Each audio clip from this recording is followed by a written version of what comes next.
With the recent release of the Witcher 3 Next Gen updates, there's never really been a better time to play through the game. The game has now been enhanced for next generation consoles, and overall the game is pretty much complete and it feels great. There are now performance modes on the next gen consoles for 60 frames per second, and there are improved graphics with ray tracing, and that's on next gen consoles and PC as well. And on the older consoles, the game is at the best it can be, and the same goes for Nintendo Switch as well. So the game is on loads and loads of platforms now, with the Steam Deck in there as well. So not only is the game in a sense complete with this Witcher 3 Next Gen update, making it, a perfect game, but it is also available on loads of platforms, and not only that, it's available at really cheap prices. You're able to get the complete edition of the game for under £10 sometimes, which is insane, and considering that you are going to be getting hundreds of hours of content in this game, or, literally you're going to be getting over 500 hours worth of content really in this game, and that's just insane. So there really hasn't been a better time to be a beginner in the Witcher 3 Wild Hunt. But since there is so much content and so many details within this game, it can be pretty confusing and overwhelming for a beginner. So this video is going to break everything down, and it will be a complete beginner's guide to the game. We'll go over stuff like how quests work, how transport will work within the game, and how the map works, along with how combat works. But just before we do get into all of that, please be sure to like, subscribe, and hit that notification bell so you don't miss any content just like this. And I am running a giveaway on this channel. If you do subscribe to the channel before the physical copy of the next generation version of The Witcher 3 Wild Hunt does release, then you will be entered into a giveaway to win that on a platform of your choice. All you have to be is a subscriber on the channel. So, getting into the video. So at the very beginning of the game, after you've gone through a couple cutscenes at Kaer Morhen, there will be a few options for tutorials, and I really do suggest playing through these. These will give you a good idea of the jumping system in the game and also the combat system, so I really recommend playing through these. I don't really see the need to not play through them unless you're trying to sort of speedrun the game or something like that, which with The Witcher 3 Wild Hunt I wouldn't really recommend.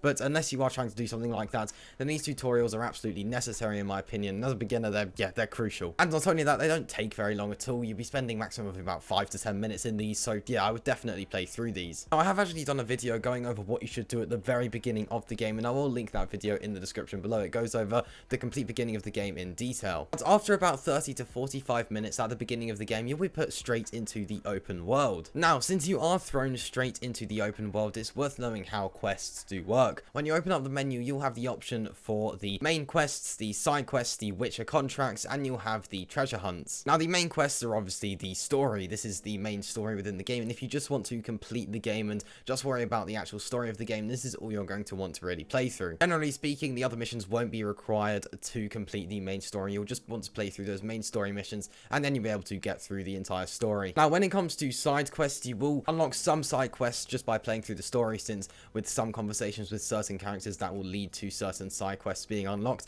But you can also find side quests around the map, and you can find them on notice boards, and we'll get into notice boards a bit later. Same thing goes for Witcher contracts and the treasure hunts. Now, something quite nice that I like about quests in The Witcher 3 Wild Hunt is that you could be halfway through a quest, and you could just stop tracking that quest, start focusing on another quest, and just go over to that location and complete that quest instead. You could literally be halfway through a story mission quest, you could just stop tracking that quest, go to a different one, and continue on some sort of side quest or a treasure hunt, and that's something I really like. It gives you a lot of leeway, and all of the quests, or the majority of the story missions, are within the open world, so you can easily just quickly go off to a shop and purchase some food if that's something you need to do. So that's basically how quests work. With the story missions, as you progress through, you unlock more story quests. Obviously, you're never really going to see more than 5 story mission quests available at one time. But with the side quests, you could see quite a lot of these stack up over time if you aren't really completing those, and you don't have to, they are optional, but I would suggest completing some because, there's some pretty good content there as well. So then, of course, we do have the map. Now, the map in The Witcher 3 Wild Hunt is pretty massive, to be honest. It's one of the biggest in open world games. Now, this map is divided into different regions. Some of these are literally just buildings, where others are complete massive open world areas with different sorts of biomes and everything like that, and some are actually on islands such as Skellige. Now, certain missions will have you obviously going to different regions within the map, and you'll be able to fast travel over there using the fast travel posts, and these fast travel posts are free to use. You won't be having to pay any sort of in-game currency to use them, which is nice to see. Now, there are also going to be white question marks around each region, and these are undiscovered locations.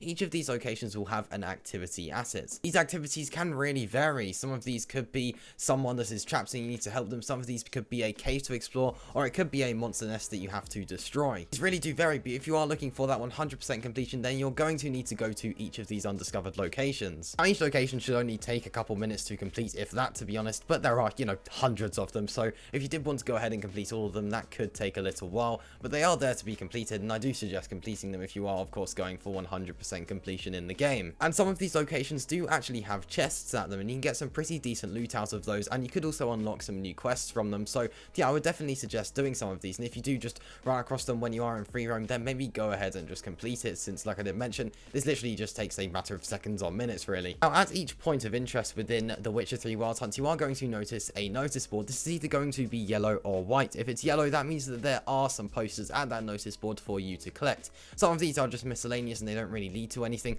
but others will be Witcher contracts, and these Witcher contracts can be used in the same way that side quests are used. You access them through the menu and you just complete them, and you'll usually be rewarded with coin for completing this. And notice boards can actually lead to new story missions starting, but you would be sort of notified when you do need to head to a notice board within the game for that to happen. But to be honest, if I were you, I would just go to every notice board around the map when you get the chance and just collect everything that is available there. Some of this won't lead to anything like I said, but some of this actually could lead to a quick quest that will get you some extra coin. Now you'll also notice around the map that there will be some boats, and if you go on this boat, obviously you can use it as transport, but you can also fast travel on it. You can go to a nearby harbour and then it will fast travel you to that location. That's something worth noting, since that may be closer than a nearby fast travel post, and it could be a quicker mean of transport compared to going over to the fast travel post. And that does actually bring us on to transport. So your main source of transport will of course be Roach, which is your horse. Now Roach can actually be upgraded through completing stuff such as horse races, or just generally going over to traders and everything like that and purchasing new armor or horse blinders or saddles. Now this will upgrade the stamina and the horse's fear level. The horse's fear level is basically when you do go near enemies, your horse will get scared, and sometimes it will actually kick you off the horse. But obviously if you have upgraded blinders and if you do have a good saddle, then you'll easily be able to get away from these enemies and not lose much stamina. And of course if you have a good horse blinders, then your horse won't get as scared. All of this can be altered within your inventory, and this does well bring us on to your inventory. And your inventory is where you can access everything really, from your armor to your swords and obviously your crossbows. This is where you can equip certain items to Geralt, and it's where you can repair certain items too if you do have repair kits on you. Everyone really knows how these work, but obviously this is where you equip armor, swords, and yeah, everything like that really. So now we are on to combat. Now when it comes to combat, you are going to have certain signs that you can use to defeat certain enemies. Now certain signs will be better for defeating certain enemies, and these are the signs available in the game. First of all, we have the Ard sign, which is actually a blast. This will blast opponents, and it can be quite good if you're defeating humans, since yeah, it will give them just basically a blast. It's basically just a sort of wave of sort of wind really. That's one of the best ways to describe it. And then we do have Axii. Now this influences opponents' minds, so this can actually sort of stop them from moving, and it's actually very good if you're trying to, you know, maybe get some more coin out of someone or get a certain opinion in someone. It's a good thing, and you'll find yourself using it quite a lot during story missions. Then we do have Igni. Now Igni deals fire damage, which is very useful against certain enemies, since some enemies are actually vulnerable to this. Then we do have Quen. Now Quen is, in my opinion, the best one there. This is a protective shield. Now this protective shield will basically give you some more health. So for example, you could be about to get a massive hit from an enemy, but you won't end up taking any damage, since your shield will actually shield you from taking any damage. Now the last one is Yoda, and this is the same as Axii, yet this is actually used during combat instead. Now this will slow down opponents, and it will allow you to deal more damage to opponents. So yeah, once again, this is also pretty useful. All of these are available at rank 1, but these can be upgraded through the skill tree, and the skill tree is available in the menu, and this is where you can upgrade certain signs and certain abilities, and this is all done through leveling up in the game. We'll get onto levels a bit later, but generally speaking, yeah, that's the skill tree, and that is all related to your signs. And to be honest, throughout the game you're going to find yourself using all of these signs at some point. So also within combat we do of course have swords, and you're going to have two swords. One is a steel sword and one is a silver sword. Now depending on what enemy you are attacking depends on what sword you do use, but these swords are obviously used for close range combat, and they are one of the main sources of combat within the game, and you'll be using them all of the time. It is worth noting that just like armor in The Witcher 3 Wild Hunt, these will degrade over time and need to be repaired, and you can do that at a blacksmith, or if you have a repair kit you can just do that in your inventory. And finally we do have the crossbow. Now the crossbow can be used to take down flying enemies. This won't kill them, and it will do very minor damage to them, but it will put them onto the ground so you can whip out your sword and then you can easily kill them. And crossbows can also be used to kill enemies that are underwater, and this will deal loads of damage to enemies underwater. For example, there may be some drowners underwater, and you can easily deal with them just by using the crossbow. And of course, over time, this equipment won't be as good compared to the enemies that you are fighting, so these can be upgraded over time throughout the game. When it does come to purchasing items within The Witcher 3 Wild Hunt, you'll be using coin. Now, coin is the main currency within The Witcher 3 Wild Hunt. You can earn coin mainly through missions. This includes the Witcher contracts, the treasure hunts, the side quests, and the main missions. So coin is used to purchase armor, swords, and it is also used to purchase ingredients and food.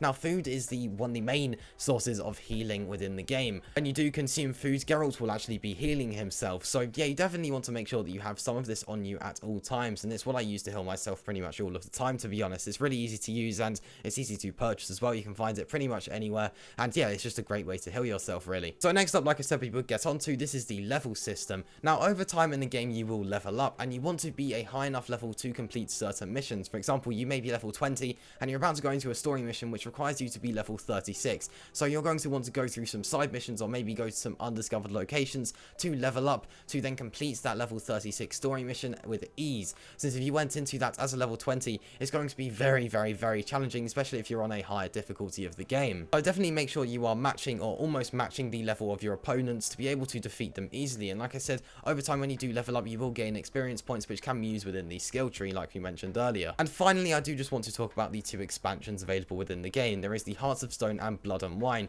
These are two DLCs that can be purchased for The Witcher 3 Wild Hunt, and both of these work the exact same as the main story. Apart from in Blood and Wine, there is a map expansion, which is just another region on the map. Now, both of these just add new side quests, new main missions, and some new items into the game, but generally speaking, this guide will still apply to both of these expansions. And well, there we go. That is a complete beginner's guide to The Witcher 3 Wild Hunt. Hopefully, you can now thrive within The Witcher 3 Wild Hunt, and you'll be able to get through the game with ease without having any issues. So, if you did enjoy this video, please be sure to like, subscribe, and hit that notification bell so you don't miss any content just like this.